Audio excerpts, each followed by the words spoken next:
Hello everyone and welcome back to the Retro Recall. I hope you're doing awesome. Welcome back. Today we are working again on the 386 SX33 system. So we had mentioned that in the last video when we were working on installing Windows 3.1. We're going to address the elephant in the room, or the gremlin in the room I should say, which was the 1.44 megabyte floppy drive that we determined was bad in the system. And so we have a replacement drive that we're going to use so we can go ahead and put the other drive back into stock. The other thing I'd like to do is get some audio on this system going. So we do have a CD-Rom drive already installed. I had talked about replacing that because I just don't love the look of it, but I went through my stock and I have a couple of period correct 4-speed CD-Rom drives, even ones I hadn't shown on the channel before. And there's some issues with one or two of them, and this is a known working drive. So I'm just going to go ahead and use that drive for the sake of the installation today. The other thing we're going to do is install this sound card. So this is an Analog Devices AD1846JP sound card. Now this sound card is a Sound Blaster compatible sound card. I did look it up on the internet based on whatever I could find in terms of markings, and it comes back as an Audio Plus 3200 V.2 sound card. So, I mean, it does have all the different compatibility for your CD-Rom drives. So you have IDE, Panasonic, your Mitsumi, as well as your Sony interfaces. Now, I've adjusted the jumpers on the board itself already to reflect the IDE CD-Rom drive, which I believe that is. So, I mean, it is because it's connected via the IDE now.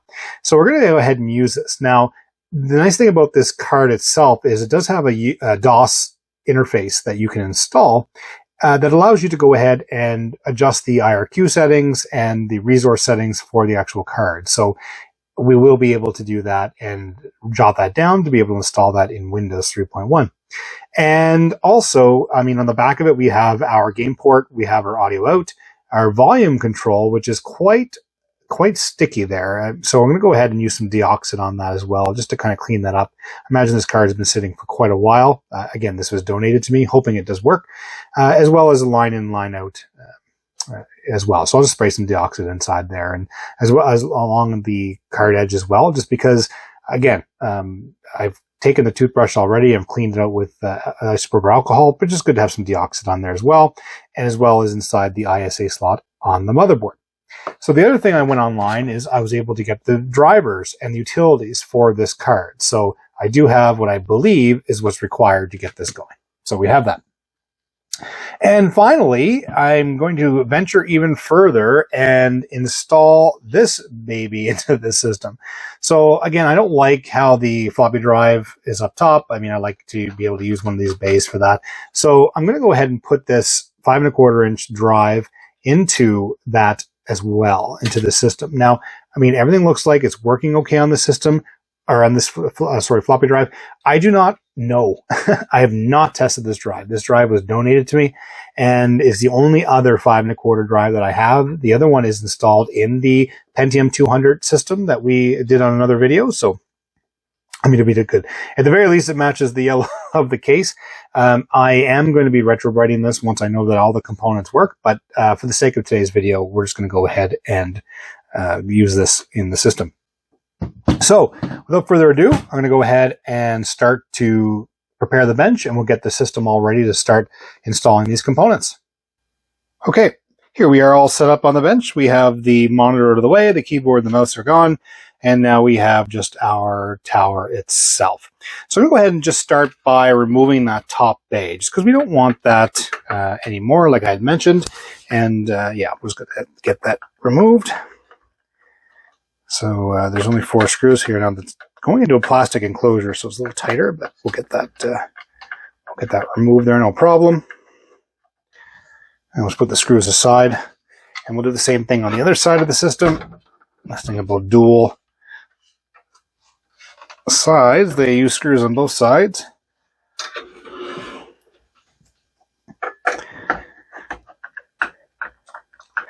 I mean, this is just a personal preference of mine. I mean, there's nothing wrong with it where it is, but where I plan on installing the 5¼ drive anyway, it just makes sense to move that out of the way. All right, just going to go ahead and slide that out. So here we are. We have our drive enclosure, just an adapter, which is very handy to have. I mean, I have some other computers, and I have the LS120 drives. I have some zip drives. I have some other drives that I could use with this adapter. So it's going to be very handy to have. So that's really good. All right. So since we've gone ahead and just removed that, and we already know we're going to leave that, I think what I'd like to do, yeah, no, I'll go ahead and keep the CD-ROM drive where it is and just put the floppy, the 5 1/4 floppy in next. I was going to think about swapping back and forth. You know, what's your preference when you're building a system like this? Do you prefer the, older system with the floppy drive on top, or do you want the CD-ROM drive on top? I know when I was younger, when I built these systems, I tend to put the optical media on top and had moved around like that. So, but again, that was just my personal preference. Again, everybody has their own personal preference of what they like in the systems, and that's totally cool. All right, we have that there. I'm just going to go ahead and put in the screws here. Oh, these are not the right screws because I believe these were fitted specifically for that drive. So let me go ahead and get those screws. All right, so I have those screws here. I just went to go to my bin and grab some ones specifically for floppy drives. So we're popping that in there, making sure it's all aligned as best we can with what we have. And we'll get this put in, no problem. There we go. Just had to push on the back there, just line it a little bit more in the front.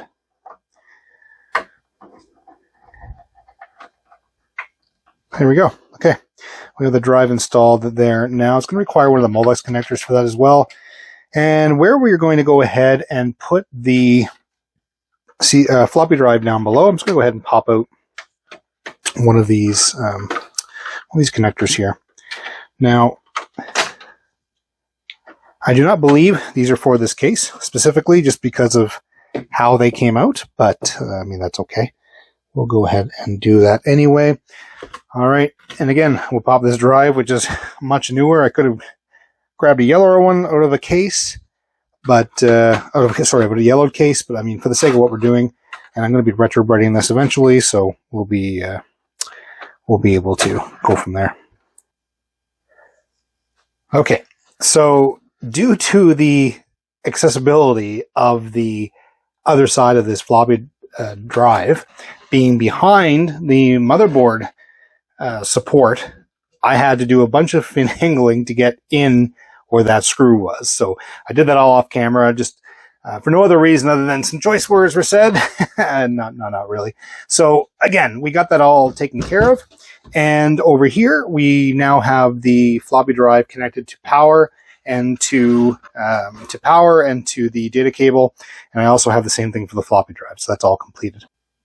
Now, so what I'm going to do is we're going to get ready for installing the sound card into the computer. So what I'm going to do is I'm going to free up some of the bottom area here just for in case there's any interference or anything like that. I'm just going to bump up this card. This is the looks like a dual game port card. So I guess if you ever wanted to play 2-player or whatever, this card existed. I'm just going to go ahead and bump it up by 1, and just to make sure that we have ample room for the sound card. One thing I read in the sound card manual, just to get kind of brushed up on my older stuff installing, is it recommends highly that you move away from any other cards, as far away from any other cards as possible, just to be 100% sure that there's not going to be any interference with that. So it's going to go ahead and do that now. Now I'm going to go ahead and, as I had mentioned, I'm going to take some deoxit on this system. So on the car as well. So before I do that, I'm just going to go ahead and move this around to make it more accessible and do the deoxit inside this slot. Again, just to be absolutely sure we're good to go there. And then we're also going to do the same thing on the card edge. Just want to be sure, again, as I had mentioned earlier, it was quite dirty. And I just want to be absolutely sure we're good to go. And then in that pod itself, just the sound, just to make sure we're good. Oh yeah, let's see, already it's starting to free up. No, that's good. And that's what we're looking for right there. Yeah. All right, let's go ahead and just pop that into the computer. And this is the sound card that we found, and I'm really hoping that it works. It'd be really good era sound card for this system. I think anyway. Let's make sure I get everything lined up here. It's just the way everything's aligned on that bottom card. There. Yeah, you heard it. Now what I want to do is see if I can find the floppy drive cable. Sorry, floppy drive cable, geez. The CD-Rom cable, and I don't see one here. So I'm going to go ahead and see if I can find one for this system, because I'd like to hook up that CD audio to the sound card itself, the Sound Blaster compatible card. Okay, so I do have an audio cable here. I stole this from the Creative Lab sound card that we just opened up in the unboxing video.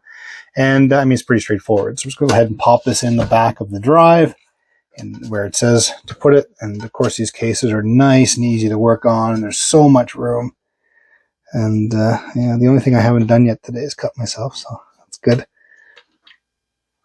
All right, so we went ahead and connected that to the sound card, CD-Rom sound card done.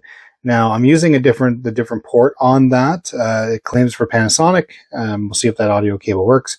If not, I have to go in my parts bin to see if I can find one that's designed for Mitsumi to see if that's what it requires to connect. So we went ahead and removed. Actually, I'm talking to everyone, and you're not seeing that on video. There we go. So I went ahead and removed that floppy drive and replaced it with a 5 1/4, that enclosure that we had the old broken drive in. We installed another drive, which I have yet to test. We'll do that together. We'll just do a first fire up to make sure we get the cables correct on the 2 floppy drives. And then once we do that, then I want to get the sound card installed in the system, and then do some tests in both DOS and Windows. So let's go ahead and get the monitor on the bench and get this all ready to go.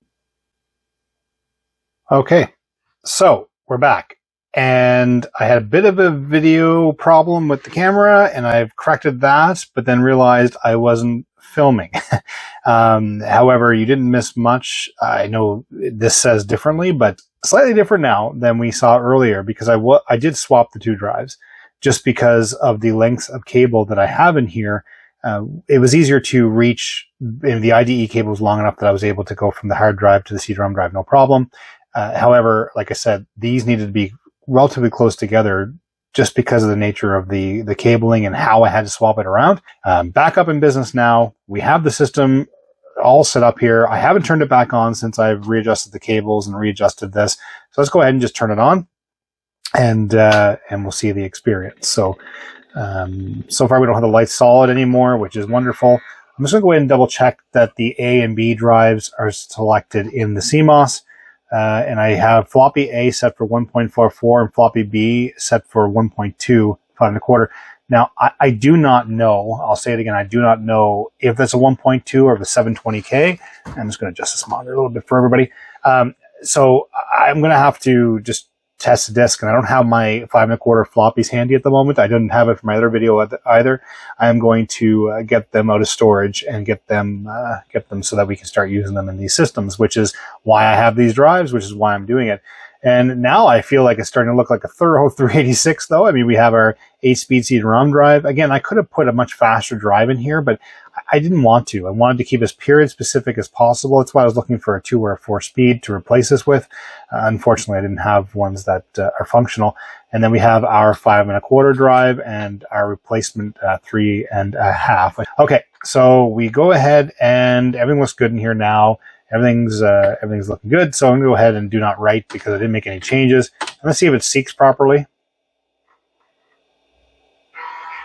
A, B, which is good. Awesome. Computer's booting up. All right, perfect. Now, before I do anything further, I'm going to pop this disk in just to make sure it can read the drive. Data error reading drive A. All right, back to the drawing board. I have to get another drive because, again, I have not tested this before, and so I need to go and get this functioning. Okay, we're back. Real time has gone by, about 38 minutes in between takes. And if you recognize this drive, it was the one that was in here originally, because I was not able to get this drive working. This is the replacement drive from 2003. Well, it's a machine that I had it in there. And I couldn't get it working. I didn't have another beige one. I was going to go ahead and get a black one and throw it, the one I have, and throw it back in there. But I didn't want it. So I took this drive apart and completely cleaned the heads in it. I completely cleaned anything I could see that was a mechanical part. And yeah, so let's go ahead and just turn it on to make sure that we're seeking properly, the hard drive's connected, that we can actually read a disk, and then we can start what this whole intention was to get this drive installed and get the sound card installed in this 386 computer. All right, here we go.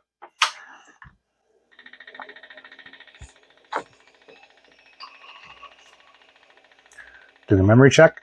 In the last video, we upgraded this to 8 megabytes of RAM. I keep wanting to say gigabytes. Seeking properly. Starting MS-DOS. Awesome. All right. Let's do a test. Here we go.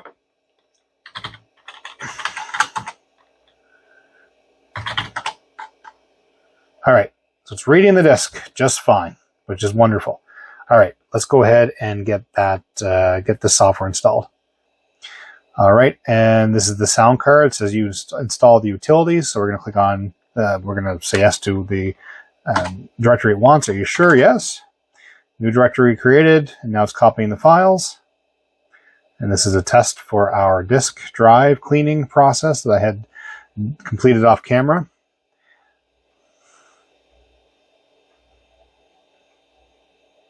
And actually, the drive is much quieter. I should have realized that in my last videos, but again. All right, so we have we're going to go Sound Blaster is the mode.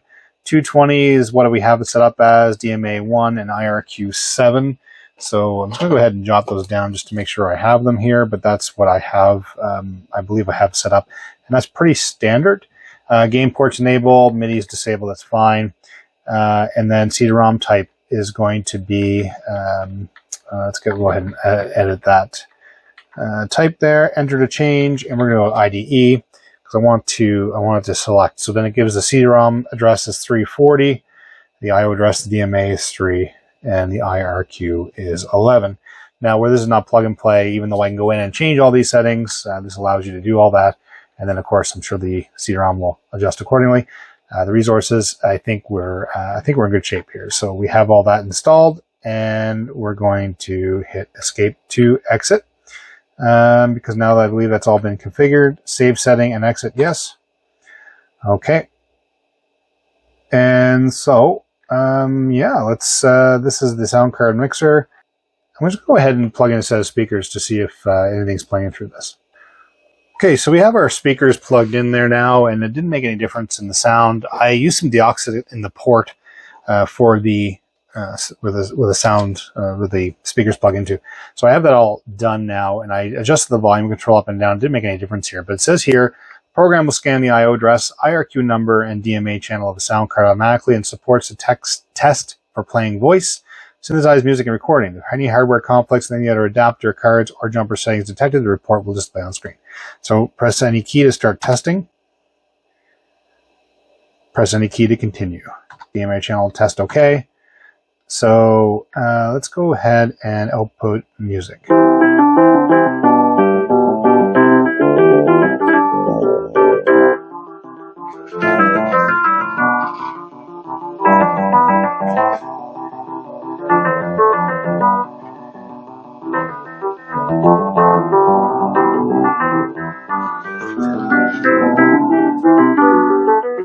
So I'd say that was a successful test of the sound card working. And we went ahead and I adjusted the audio. That was me in the back of the computer doing back and forth on the audio just to see if that was working, which is wonderful. Let's do output voice.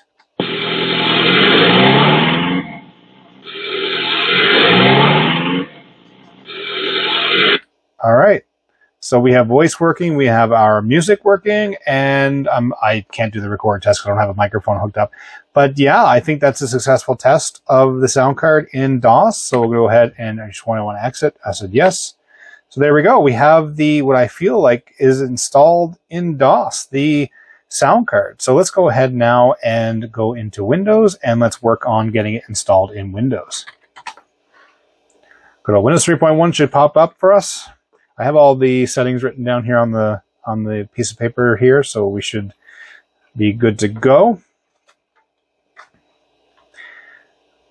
Okay, now you can probably see this way better than you could see it in my other video, but again, just because we're using the LCD monitor as well, so that's good. All right, now let's go into Windows Setup and just see if we can get this sound card installed. I'm going to just see if we can, I don't know if we do it through here, or if we do it through the other section. Yeah, I think we do it the other way. That's where the video card was. So let's go into Control Panel and Sound. Maybe it's in the drivers. And go Add. Actually, you know what I'm going to do? I'm going to go ahead and use the install program under Run and see if that works through here. Go to A drive. We'll use the install. Yeah, okay. So I think it needs the Windows off the A drive. I think it needs the Windows. I think it's app Win here. Win app. There we go. There we go. Setup.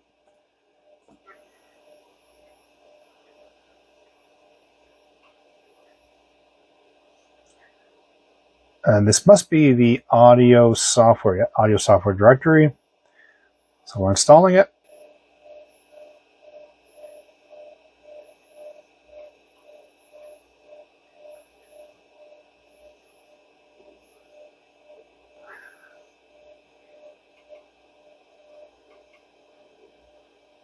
All right, so I went ahead and created a program group. That's great. Your config sys file has been modified. The original file has been saved as cconfig.back. Awesome. I'm assuming it made some configuration changes to set the audio blaster and things like that. The audio product is capable of producing high volume. To avoid permanently or temporary hearing loss or impairment before using any pair of headphones, check the volume of the sounds played through the headphones while holding them away from your ears. Great advice. Okay. Hit OK. Setup is finished. Windows must be restarted before your new software can be used. Do you want to restart now? I'm going to say yes. I'm going to eject the disk. I don't know. I just got this in my head. It's going to restart the whole computer, but I might just restart Windows.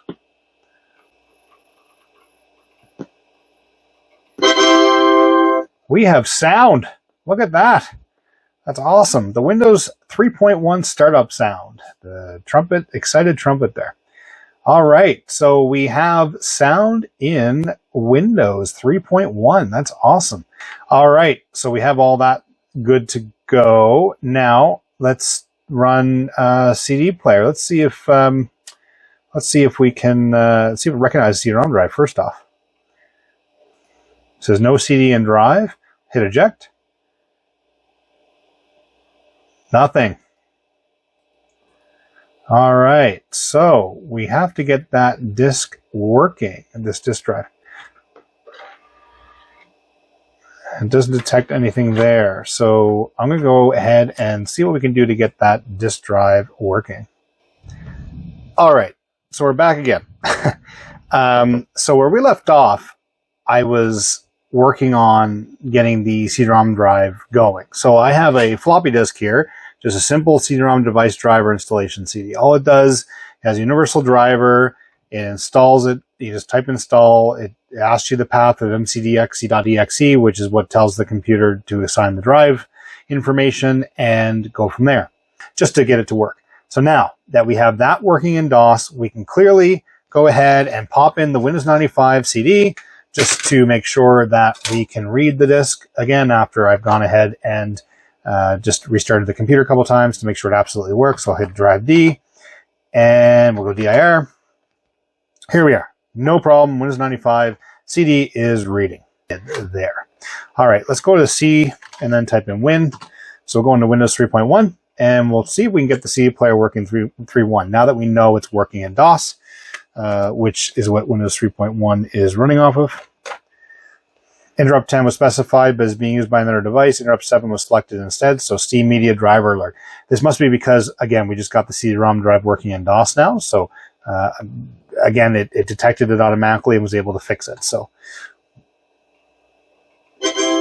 sound still works, which is what we want. And I don't know if this is... There we are. It is working. See? It actually does the automation as well. Close. Come on, you can close. So there's no CD in drive, so I must still consider it's... Oh no, it did go back in. Look at the automation. That's awesome. Okay. All right, so we have the CD-ROM drive, what seems to be installed. I just want to go into the control panel real quick, just to see if it's changed anything here, because I did read in the manual. Let's go into sound. Okay, now we have our sounds selected. And actually, I wanted to play that. I don't know why I did that. Yeah, okay, so that's all working. And then drivers. There we are. So it did install many more drivers as part of the installation of that Windows app folder that we have. So it installed the C Media audio device driver, the C Media OLP or LPL3, my goodness, MIDI driver. We have Microsoft audio compression. We have Microsoft host codecs and MIDI mapper and MCD CD audio right there, MCI CD audio. So there we go. Okay, so it is detecting it. Now, let's go ahead and pop in a CD. Now, I can't play music, obviously, because I just can't on YouTube. Don't own the rights and all that good stuff, but I'll just go ahead and put a sound effects CD in. So it'll be interesting to hear that. Let's go ahead and click on our player. It takes 28 minutes and 34 seconds, 80 tracks. And I'm just going to hit play.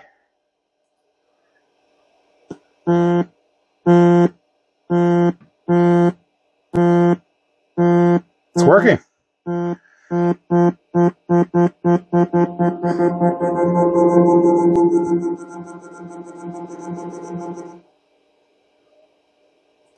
Okay, let's go ahead and jump to another track. It says piano, high strings. Okay, and let's hit stop. And then go to the beginning. Yeah, it's interesting. I wonder if there's a way to... no, there's no way to enter in a track that I'm seeing here. Like a go-to track. Just explore the software. Yeah, okay, I'm going to go here again. Okay, how to use it. CD, track, seek. Oh, there we go. We can select it directly from there. That's good. Our good old dog barking.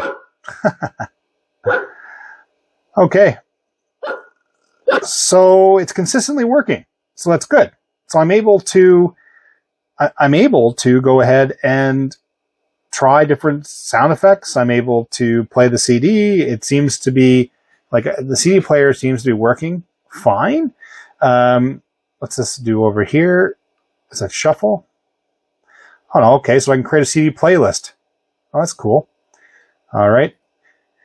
But yeah, so we have the CD player working in Windows. I'm going to go ahead and exit it. So whatever error we had at the beginning was probably a result of the conflict, the IRQ changing, Windows changing it, and then, of course, going from there. All right, Media Rack. Let's load this up and see what this is all about. Oh, wow. Okay, so we have just a full-fledged open media area. So we have our CD player that we had earlier, the current clock time. This is cool. All right, and then we have our MIDI player, if we want to play MIDI files, and our wave player, and then we have our mixer here, our mixer setup. So you can go in here and go ahead and select the different options. That's again came with the sound card. I just downloaded it from the manufacturer's website for the card. Actually, To be honest with you, it was Vogons that I got it from, but the source, it said it was from the original manufacturer. So I'm going to go ahead and exit that. So to see what media rack was. And so we have alarm clock. That's interesting. Oh, just for sound, I guess, to wake you up and all that stuff. MIDI player. And then so you can open up your MIDI files. I mean, I don't have any on the computer right now, outside of the Windows stuff that we have. Wave player, CD player, and system mixer. So let's just click on, oh yeah, okay. So the media rack just takes all these and puts them into one, which is actually really cool. Turning Windows 3.1 into a DJ station. And there we are. So I think it's a success for today, to be honest. Even though we messed around quite a bit with the computer drives, we moved things around, we were able to install the 5 1/4 floppy, which we have yet to test, but it's installed and it's syncing correctly. We were able to correct and repair the A drive, the floppy drive, even though I didn't do that on camera. It was necessity because I wasn't able to get this system going without, and I didn't have a spare beige drive, and I wanted that complete. We did a bunch of moving around inside the computer to make room for all this different configuration. But my goodness, it's starting to look really, really good as a 386 computer running with Windows 3.1. And I think, again, I'm going to leave this natively 3.1. I can't imagine installing anything else on this in terms of operating system.